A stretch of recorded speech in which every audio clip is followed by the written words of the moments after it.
नमस्कार दोस्तों, गूंज लाइव न्यूज़ में मैं शिव कुमार सिंह आप लोग का स्वागत करता हूँ। साथियों, इस वक्त कैलाश नगर के तितुड़ी में हमारी टीम बैठी हुई है और आप सोच रहे होंगे कैसा ऑफिस है, कहाँ हम इस वक्त हैं। बंद दरवाजे के अंदर और हम बैठे हैं। तो साथियों, आपको बता दें, हमारी टीम घूमते घूमते, जैसे आप लोग को मालूम है, हर मुद्दे पे हम लोग अलग अलग जगह पे जा करके लोगों से बात करते हैं।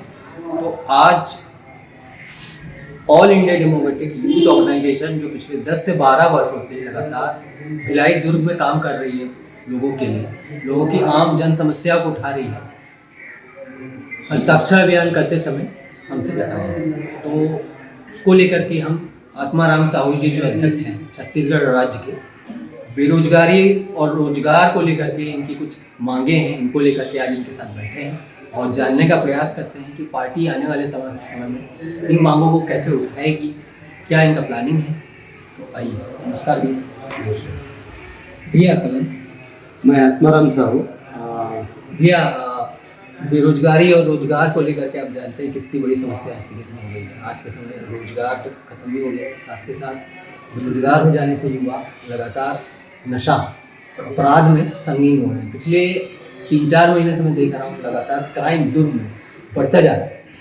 हर दूसरे तीसरे दिन लगातार 5 से 6 खबर कोई आत्महत्या कर रहा है, नशे में मर्डर हो रहे हैं।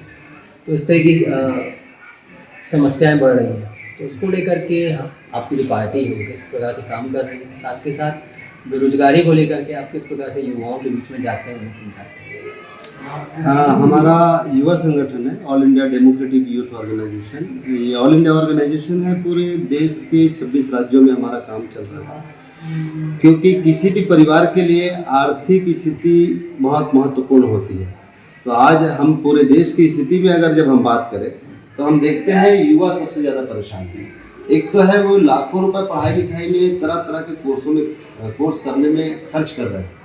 दूसरी तरफ सरकार युवाओं को रोजगार देने के लिए उनके पास कोई ठोस योजना नीति नहीं है और इसके तहत युवाओं को हमेशा मारा फिरना पड़ रहा है। क्योंकि सरकार हर चीज़ को निजीकरण कर रही है, कल कारखानों को बंद कर रही है, नए उद्योग धंधे लगा नहीं रही है, जिसका सीधा असर युवाओं पे पड़ रहा है। युवा हताशा में, निराशा में फिर नशे के शिकार हो रहे हैं, नशे के शिकार होकर के क्राइम की तरफ बढ़ रहे हैं। इसका सारा जो जिम्मेदारी है इस तरीके का युवाओं के जीवन में संकट का, ये तमाम सरकारों का है। तमाम सरकारों के कारण ही युवाओं की ये स्थिति है। अगर रोजगार मिले तो कोई भी युवा दूसरे तरह के नशा या क्राइम में नहीं जाए। इसलिए हमारा युवा संगठन पूरे देश भर में युवाओं के बीच जा कर के उन्हें वैज्ञानिक आधार पर समझा रहा है और उनको संगठित होकर जोरदार युवा आंदोलन करने की अपील कर रहा है।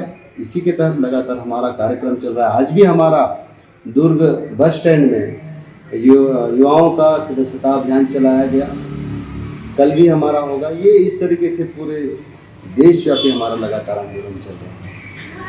तो मैं ये जानना चाहता हूँ, आज के समय में जहाँ देश में हमारे देश के प्रधानमंत्री मोदी जी और लोगों को भरोसा है उनके ऊपर, लोगों को समस्या दिख रही है, समस्या है, हमें लगता है कि देश सुरक्षित हो गया, हमारी समस्या है वो दूर हो जाएगी आगे के बाद, लेकिन देश सुरक्षित रहना चाहिए, उनका कहना है। बेरोजगारी है, समस्या है, कांग्रेस के समय भी था, उनका ये कहना है कि कोई बात नहीं, आगे कल होगा। इसको लेकर के आप युवाओं को कैसे समझाते हैं? और वैज्ञानिक दृष्टिकोण, जैसे आपने बोला, धर्म आज लोगों में ज़्यादा है। वैज्ञानिक दृष्टिकोण के बारे में बहुत ज़्यादा लोग नहीं समझ पाते, क्योंकि शायद उतने डीप लेवल पे पढ़ नहीं पाते, समझ नहीं पाते। और जब इतना डीप लेवल की पढ़ाई नहीं है, एजुकेशन नहीं है, तो वैज्ञानिक दृष्टिकोण से उनको समझाना क्या कठिन नहीं होता? और कैसे आप इन मुद्दों को लेकर के जाते हो? क्योंकि आने वाले समय में 23 में विधानसभा चुनाव, 24 में लोकसभा चुनाव, और ऑप्शन क्या है? आम युवाओं के पास आंदोलन छोड़कर कोई दूसरा ऑप्शन नहीं है, कोई विकल्प ही नहीं है। क्योंकि जो भी सरकारें हैं, इससे पहले भाजपा की सरकार से पहले केंद्र में कांग्रेस की सरकार रही 70 साल तक, उन्होंने युवाओं के लिए ठोस नीति नहीं लिया। वही काम केंद्र की बीजेपी गवर्नमेंट कर रही है। तो हम देखते हैं कि इनके पास युवाओं को रोजगार देने के लिए कोई योजना ही नहीं है। अब ऐसे में तमाम सरकारें जो हैं ये जो पूंजीवादी व्यवस्था को बचाए रखने के लिए वो तरह तरह से हथकंडे अब बनाते हैं। उसमें देश का नाम सर्वोपरि होता है, देश से हम सभी प्यार करते हैं, लेकिन देश मतलब देश की जनता, देश के लोग। अगर देश के लोगों को समस्या है तो उनको तो हल किया जाना चाहिए, लेकिन हम देख रहे हैं कि सरकारें किस तरीके से, केंद्र सरकार, राज्य सरकार पूंजीपतियों के हित में ही तमाम फैसले ले रही है। हर चीज़ का निजीकरण कर रहे हैं, हर जगह ठेका प्रथा, संविदा प्रथा में काम कराया जा रहा है, जहां महंगाई तो दिनों दिन बढ़ रही है लेकिन सैलरी इनकम नहीं बढ़ रहा है। और वहीं पर इन निजी कंपनियों में संविदा काम में हमेशा एक तलवार लटका रहता है नौकरी से निकाले जाने का। तो इस तरीके से हम देखते हैं सरकार की इन नीतियों के चलते युवा हर तरह से चक्कर वो पीछे जा रहे हैं। इसलिए हमारा युवा संगठन का एक सटीक मांग है कि पूरे देश में 1 करोड़ से अधिक जो खाली पद पड़े हैं सरकारी विभागों में उन्हें भरा जाए, काम को मौलिक अधिकार का दर्जा दिया जाए। जितने भी बेरोजगार युवा हैं जब तक उनको जो रोजगार नहीं मिलता, जीने लायक बेरोजगारी भत्ता दिया जाए और तमाम तरह के जो संविदा ठेका प्रथा है उसे बंद कर उनमें परमानेंट नियुक्तियां किया जाए।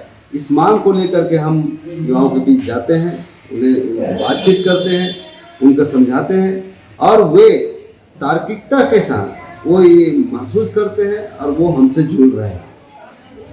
सर, क्या संगठन आपका क्या आने वाले चुनाव में विधानसभा चुनाव क्या उतरेगा, मांगों को लेकर लोगों के बीच में जाएगा? क्या एक ऑप्शन ऐसा AIADIU होना चाहिए? देखिए, संसदीय चुनाव में हर एक इंसान, हम सभी, आप भी, हम भी देख रहे हैं कि सिर्फ सत्ता का परिवर्तन होता है लेकिन व्यवस्था ज्यों की त्यों बनी रहती है। कभी ये पार्टी बैठती है, कभी वो पार्टी बैठती है, लेकिन एक्चुअल जो समस्या है आम जनता की बोले, युवाओं की बोले, उन समस्याओं पर ये जो सरकार बड़े बड़े वादे तो करते हैं चुनाव के समय। जैसे छत्तीसगढ़ में 2018 के चुनाव में कहा गया था कि पूरे राज्य में युवाओं को 1 लाख युवाओं को सरकारी नियमित जॉब दिया जाएगा, उसका कोई अता पता नहीं। दूसरी तरफ हर बेरोजगार युवाओं को रोजगार दिया जाएगा, लेकिन आज तक सरकार ने नहीं किया। तीसरी जो है कि शराबबंदी का जो मांग आम जनता ने किया था, जो हमने भी उसमें लड़ाई किया था, ये शराबबंदी करने की बात हुई थी लेकिन छत्तीसगढ़ गवर्नमेंट ने नहीं किया। तो हम ये देखते हैं कि चुनाव का अनुभव यही है युवाओं का कि युवाओं को चुनावी वादों में उलझाकर उनको हमेशा ठगा जाता है। इसलिए युवाओं के पास संगठित होकर आंदोलन के अलावा कोई दूसरा विकल्प नहीं है, क्योंकि आंदोलन के माध्यम से ही हम सरकार को अपनी बातें मनवा सकते हैं। तो साथियों, हम इसी प्रकार की जो अलग अलग समस्याएं हैं उनको आप लोग के बीच में लेकर के आते रहेंगे। आज हम आत्माराम जी से बात करें, उनसे जानने का प्रयास करें कि कैसे एक संगठन लगातार 10 से 12 वर्ष से काम कर रहा है लोगों के बीच में। ये हम ही जानते हैं, इस बात को हमने देखा है कई साल तक लगातार कि लगातार संगठन DYU वर्क कर रहा है, काम कर रहा है और लोगों की समस्या को सॉल्व भी कर रहा है। तो आने वाले समय में कैसे संगठन और भी जो समस्याएं हैं वो उठाएगा और दूसरे जो समस्याएं हैं उनको लेकर के आगे बढ़ेगा। तो अभी फिलहाल के लिए मैं शिव कुमार सिंह शेखर, हमारे साथी फोटोग्राफर साथी के साथ विदा दीजिए। नमस्कार।